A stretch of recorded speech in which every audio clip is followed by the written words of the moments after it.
Bismillah, alhamdulillah, salatu wassalamu ala rasulillah wa ala alihi wa sahbihi wa sallama taslima. Sebelum kita lanjutkan, kita baca bareng dulu kaidah fikih yang ditulis oleh Syekh Abdurrahman bin Nasir As-Sa'di ini. Wa al tufidu kulla fil umumi. Baca. Wa al tufidu kulla fil umumi. Fil jam'i wal ifradi kal alimi. Lagi. Wa al tufidul kulla fil umumi.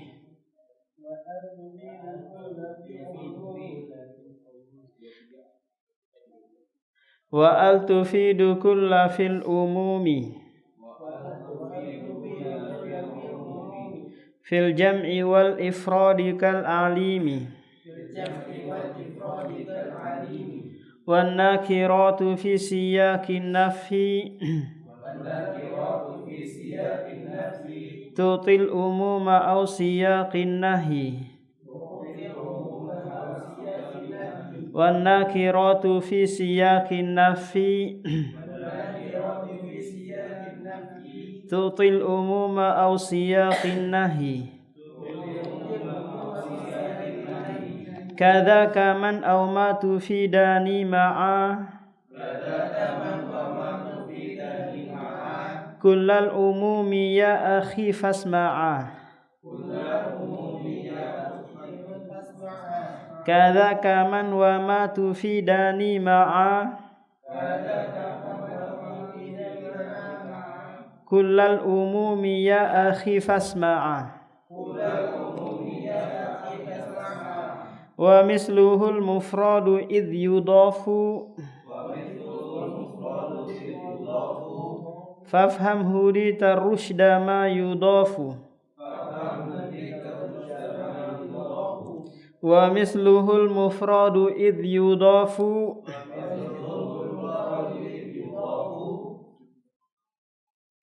fafham hudita rushda ma yudafu. Nah, keempat bait ini, bait syair ini menjelaskan tentang kaidah usul fikih al-fadhul umum. Kita sudah jelaskan dalam usul fikih bahwa al-fadhul umum, lafaz-lafaz yang menunjukkan umum ada beberapa macam. Di antaranya al-istighraqiyah. Seperti firman Allah, alhamdulillahi. Maka para penerjemah biasanya menerjemahkan segala puji. Mana yang menunjukkan umum di situ ada alnya. Ada alnya. Demikian juga surah Al-Asr. Innal insana lafi khusr. Sesungguhnya seluruh manusia. Mana yang menunjukkan seluruh di situ umum? Ada alnya. Ini memberikan pada faedah apa? Faedah umum. Demikian juga nakiroh. Pada siyak penafian seperti perkataan kita la ilaha illallah. Ilah di sini nakirah, lahnya didahului oleh nafi, maka dia memberikan faedah umum. Tidak ada Tuhan, seluruhnya dinafikan. Baik yang dari pohon, dari malaikat, dari rasul, dari monyet, dari sapi dan yang lainnya, tidak ada. Tidak ada yang disembah. Kecuali apa? Kecuali Allah. Demikian juga man. Man istifham atau syartiyah atau ma. Man yuridillah, barang siapa yang diinginkan. Man amila, barang siapa yang mengerjakan. Siapa saja, laki-laki atau perempuan, anak kecil ataupun dewasa, kakek-kakek atau nenek-nenek, semua mengerjakan, maka dia akan mendapatkan balasan. Demikian juga wa misluhul mufradu idh yudafu. Demikian juga isim mufrad apabila mudhaf. Ada disebutkan di dalam hadis wala yatamassahu dzakaruhu biyaminihi. Janganlah dia menyentuh zakarnya, zakarahu biyaminihi, bi yaminihi. Janganlah dia menyentuh dengan tangan kanannya. Tak kala dia apa? Cebok. Dzakarahu bi yaminihi. Di sini yamin kan satu. Yaminun. Satu. Tapi ditambah dengan hu. Maka dia memberikan faedah umum. Jadi seorang, baik itu bapak atau ibu, tak kala memegang kemaluannya, maka ini membatalkan apa? Wudunya. Demikian juga tak kala dia memegang kemaluan anaknya, mungkin lagi cebok bersihkan gitu, tersentuh kemaluan anaknya, maka ini juga membatalkan wudunya. Baik itu anak kecil ataupun orang dewasa. Karena di sini memberikan faedah umum. Paham? Memberikan faedah umum. Kita menyentuh kemaluan sendiri tanpa ada pembatas, atau menyentuh kemaluan anak kita yang kecil atau istri, maka ini apa? Membatalkan wudu. Paham? Karena memberikan faedah umum. Kemaluan kita, ini juga umum. Karena zakar disandarkan kepada hu. Baik zakar kita ataupun zakar anak kita. Tapi kalau sekiranya menyentuh dengan tangan, dengan pelapis, ada lapisan di tangan kita, maka ini tidak membatalkan wudu.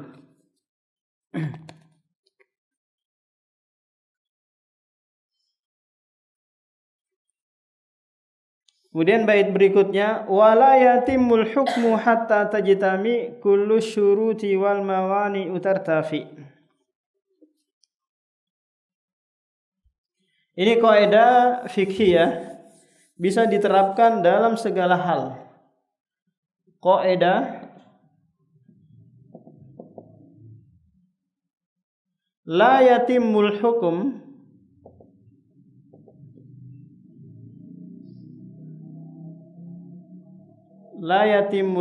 tidak sempurna suatu hukum hingga hatta tajtami, hingga berkumpul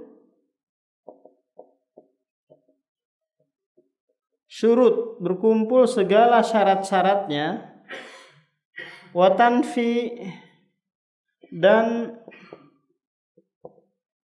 ternafikan mawani, penghalang-penghalangnya.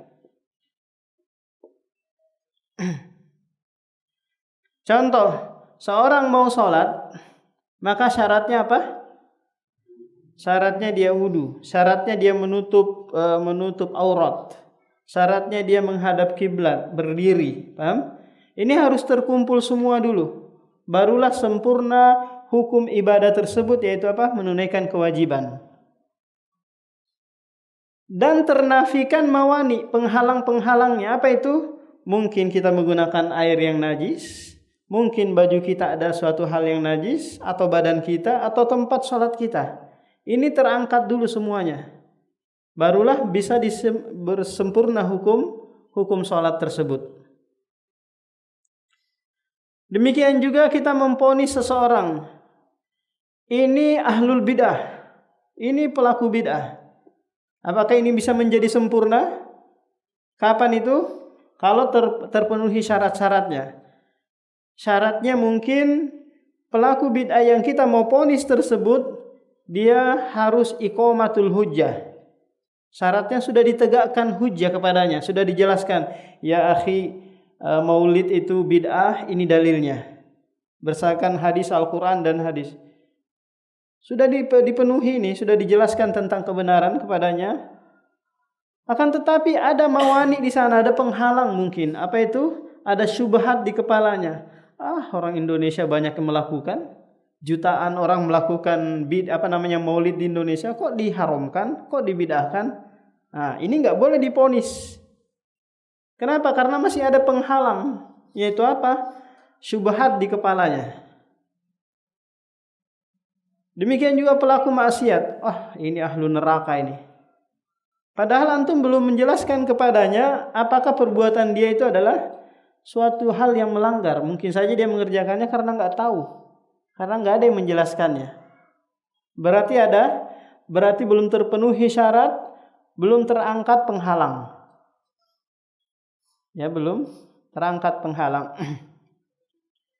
Seorang wanita yang baru diceraikan suaminya, masih menjalani masa iddah.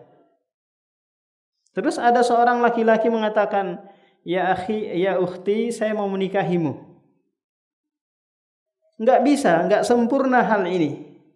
Kenapa? Karena masih ada penghalang. Apa itu penghalangnya? Dia masih menjalani masa iddah. Kecuali dia sudah selesai, baru di khitbah. Demikian juga seorang yang mau membayar zakat. Di sana ada syarat-syarat dan mawani-mawaninya, penghalang-penghalangnya terangkat.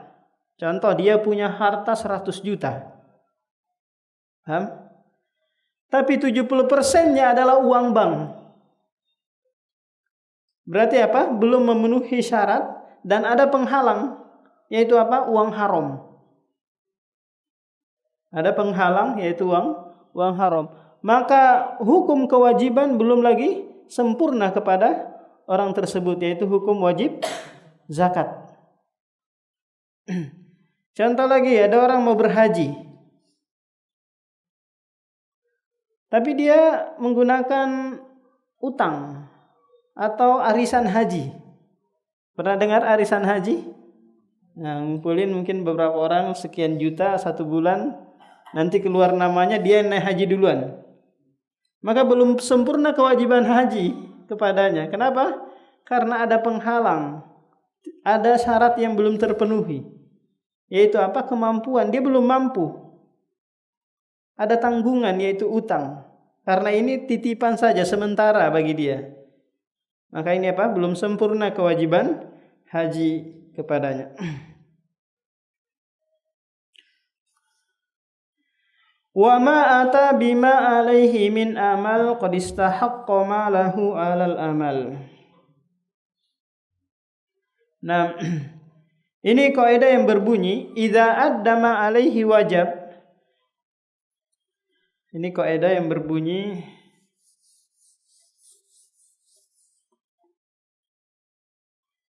idza adda ma alaihi min amal falahu ja'lun.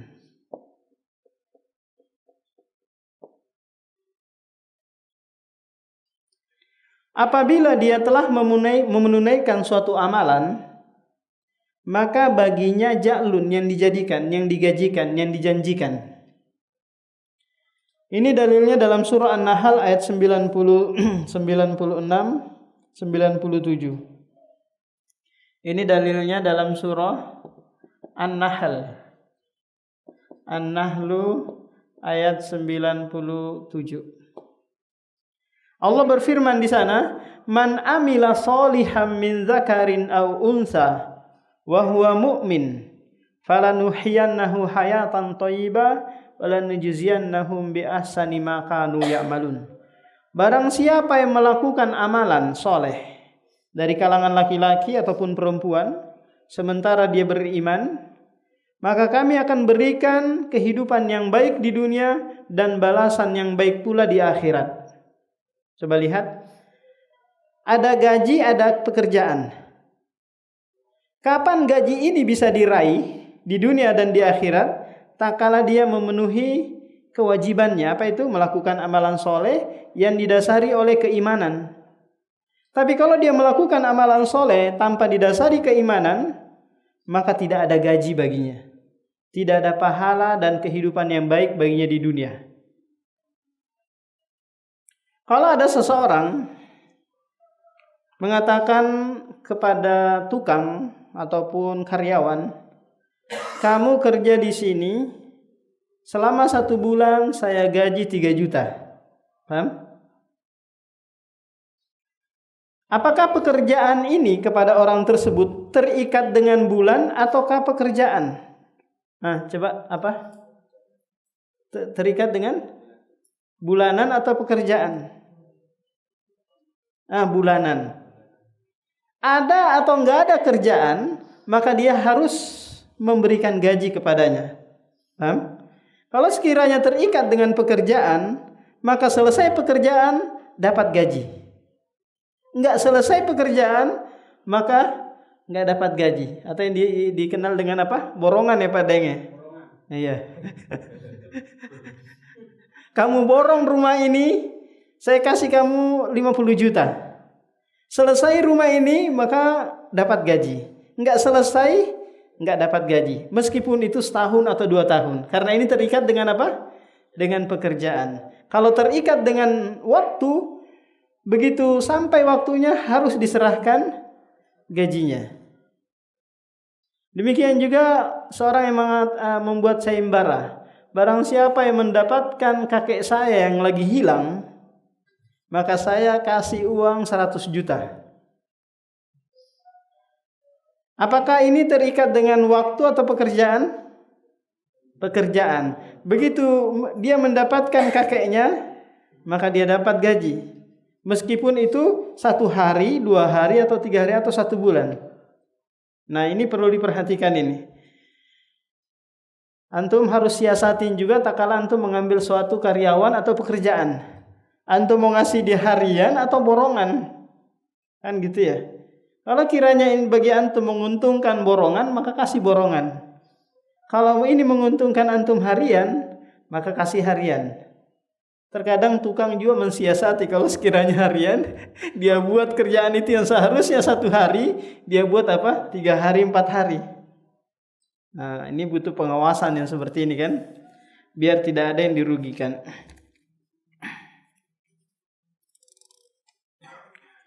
Wa yuf'alu ba'du minal ma'muri in syaqqa fi'lu ma sa'iril ma'muri. Ini suatu kaidah yang berbunyi, apabila tidak sanggup mengerjakan seluruh ibadah, maka kerjakan sebagian. Maka kerjakan sebagian. Ini kaidahnya berbunyi seperti ini.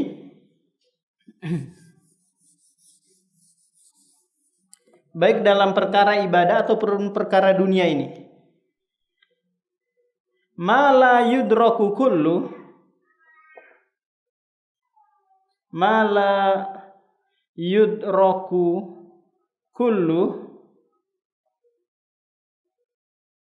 la yutraku jullu.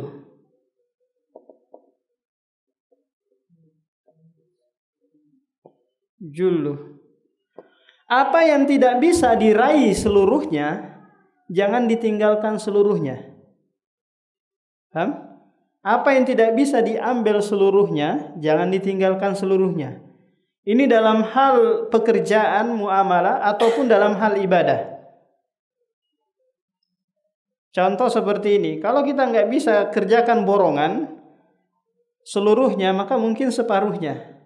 Kalau pekerjaan ini nggak bisa dikerjakan hari ini seluruhnya, jangan ditinggalkan seluruhnya pula, tapi mungkin dikerjakan sebagiannya.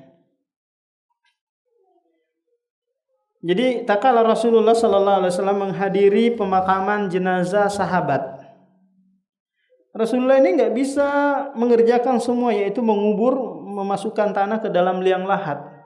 Maka dia apa? Dia ambil hasas, yaitu genggaman tanah gini, kemudian dilemparkan 3 kali. Paham? Karena nggak bisa seluruhnya, dia kerjakan sebagiannya. Demikian juga dalam hal ibadah. Kalau nggak bisa mengerjakan ibadah itu full, maka kerjakan sebagian. Ini kalau ibadah itu bisa dibagi. Paham? Bisa dibagi. Kalau sekiranya ibadah itu nggak bisa dibagi, maka imam meninggalkan seluruh atau mengerjakan seluruh. Contoh puasa, bisa nggak dibagi puasa? Saya mau kerjakan sampai jam 12 saja. Hah? Puasa setengah hari, besok setengah hari lagi dan ya, jadi lengkap, jadi 1. Nah ini ibadah yang tidak bisa dibagi. Kalau sholat bisa dibagi. Ya, bisa dibagi. Yang tadinya 4 menjadi 2. 3 bisa nggak dibagi 1,5? Hah? Atau 2 dibagi 1? Nggak bisa. Nggak bisa berdiri, ya duduk. Ya, nggak bisa berdiri ya duduk. Nggak bisa duduk ya berbaring. Begitu. Kalau yang bisa dipotong-potong. Kira-kira haji bisa nggak dibagi? Haji kewajibannya tanggal 8 sampai tanggal 13. Saya potong aja, mulainya dari tanggal 10 aja. Nggak bisa. Ini ibadah yang nggak bisa dibagi 2 atau dibagi 3. Kalau nafkah untuk istri, kewajiban ini, kira-kira bisa dibagi nggak?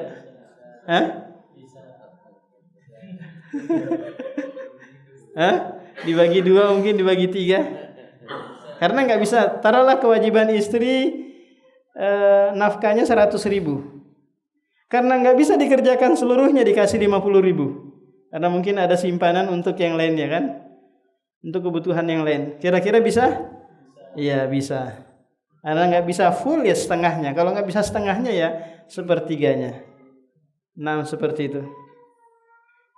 Jadi ini kaidah, apabila tidak bisa mengerjakan seluruh ibadah, maka kerjakan sebagiannya, sepertiganya, atau yang lebih kurang daripada itu.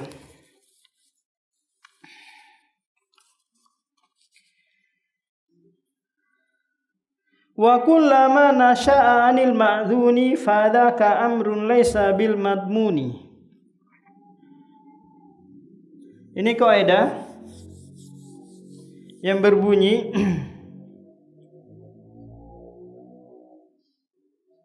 idza atlafa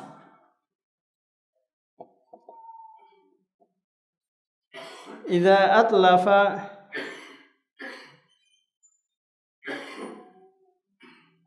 atlafa asy-syai' al-ma'dzun minasy-syar'i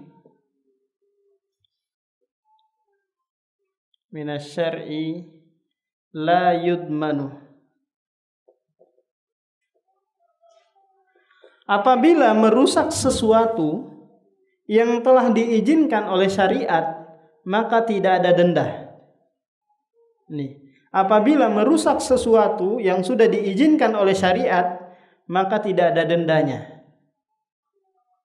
Contoh seperti ini. Ada alat musik ini, orang lagi joget-jogetan pakai alat musik, dia baru beli alat musik ini. Datang kita merusak semua alat musik tersebut. Maka secara syariat ini tidak ada dendanya. Kenapa? Dia nggak perlu ganti. Kenapa? Karena ini sudah diizinkan. Memang yang kayak ginian dihancurkan.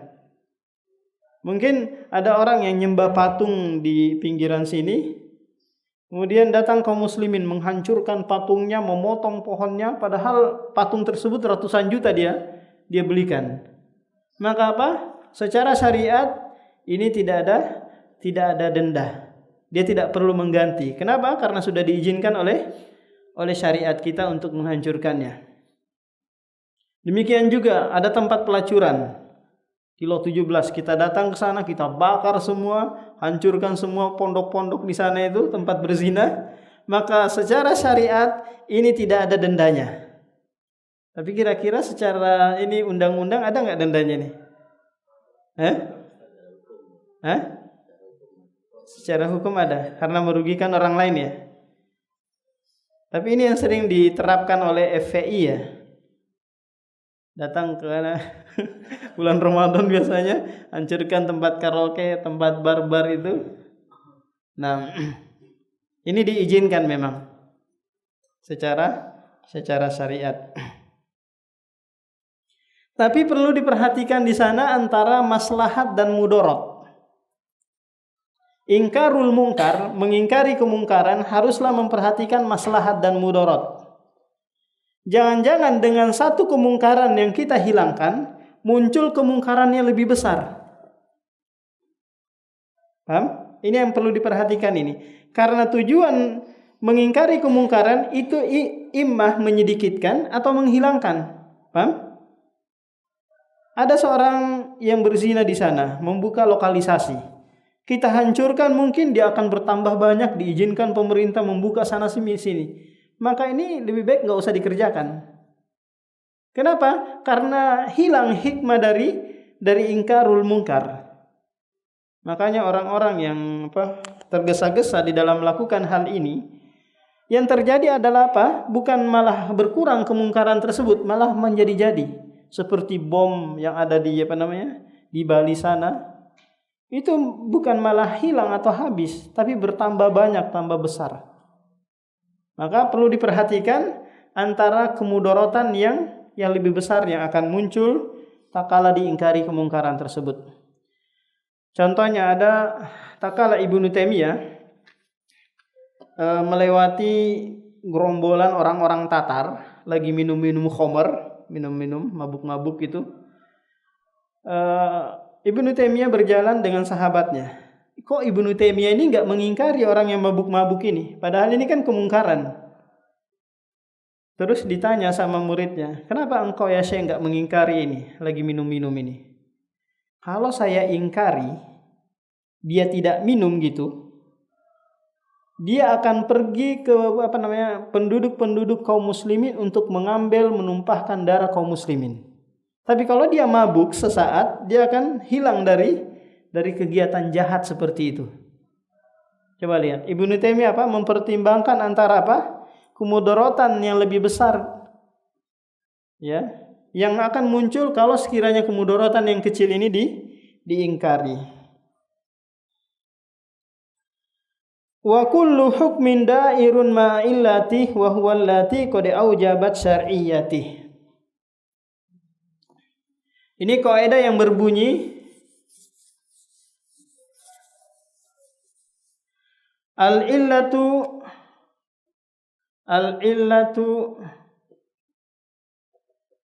yaduru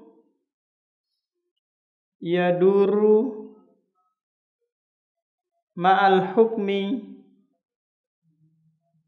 wujudan wa adaman.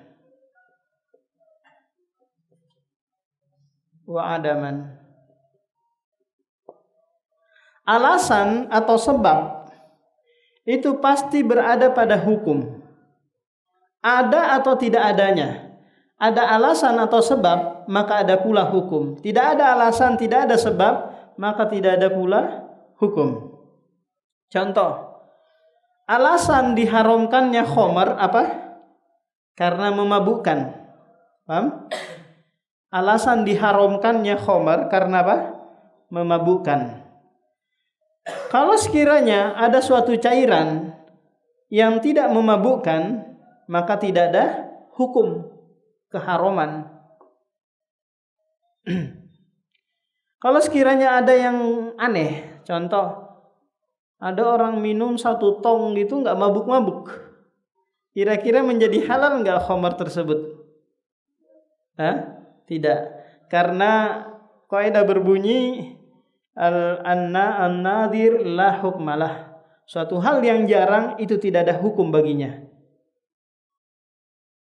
Nah, contoh, berbisik-bisik dengan teman, baik itu dengan bahasa Indonesia, dengan bahasa Bugis atau bahasa yang lainnya. Kira-kira yang di samping kita ini tersakiti enggak, tersinggung enggak, atau merasa gimana gitu? Kalau sekiranya dia tersinggung, maka kita enggak boleh, diharamkan berbisik-bisik atau tanah jauh dengan teman kita. Contoh, ada 1, 2 orang, 3 orang di sini. Si A, si B, si C. Si A dan si B berbicara bisik-bisik gitu, tanpa memperdengarkan kepada si C. Maka ini apa? Enggak boleh, haram. Ilahnya apa? Alasannya apa? Alasan hukumnya apa? Menyakiti. Paham? Kalau sekiranya si C ini tidak tersakiti dengan bisik-bisiknya kedua orang tersebut, maka tidak mengapa. Paham? Maka dari itu harus dia izin dulu, ya C, saya mau bicara rahasia dulu ya dengan si B ini. Paham? Baik dia dengan bahasa Bugis, bahasanya dia, atau bahasa rahasia sir, barulah boleh. Akan tetapi di sana ada ibadah yang tidak ada alasannya. Tidak ada sebabnya. Contoh sholat. Sholat ini antum mengerjakan sholat kan, tahu nggak kenapa dikerjakan sholat? Kenapa kamu diperintahkan sholat? Tahu? Apa sebabnya kamu diperintahkan sholat? Apa Lubis? Tidur Pak Lubis. Ada yang tahu di sini kenapa apa sebabnya kita diperintahkan sholat? Kalau kita gali, tujuannya sebabnya karena sehat. Kalau kita gali nih, tujuannya agar sehat, legah gitu badan. Ya lari-lari pun bisa seperti itu kan ya. Jogging di rumah bisa seperti itu juga, sehat.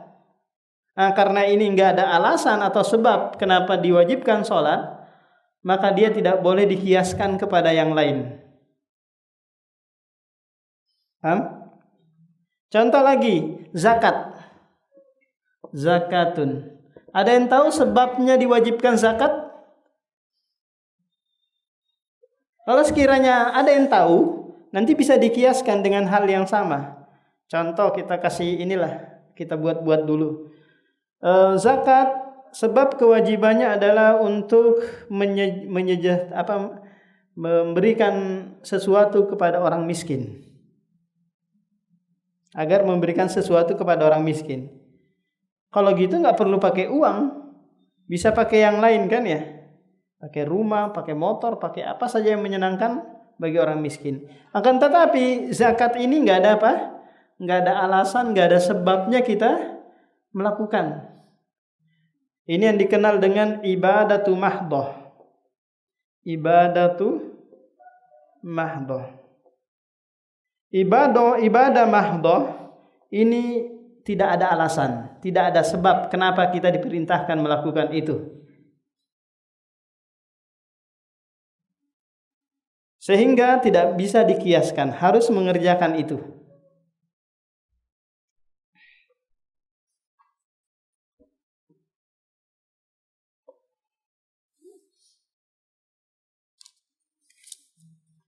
Nah, demikian yang bisa disampaikan. Ada yang mau ditanyakan ini?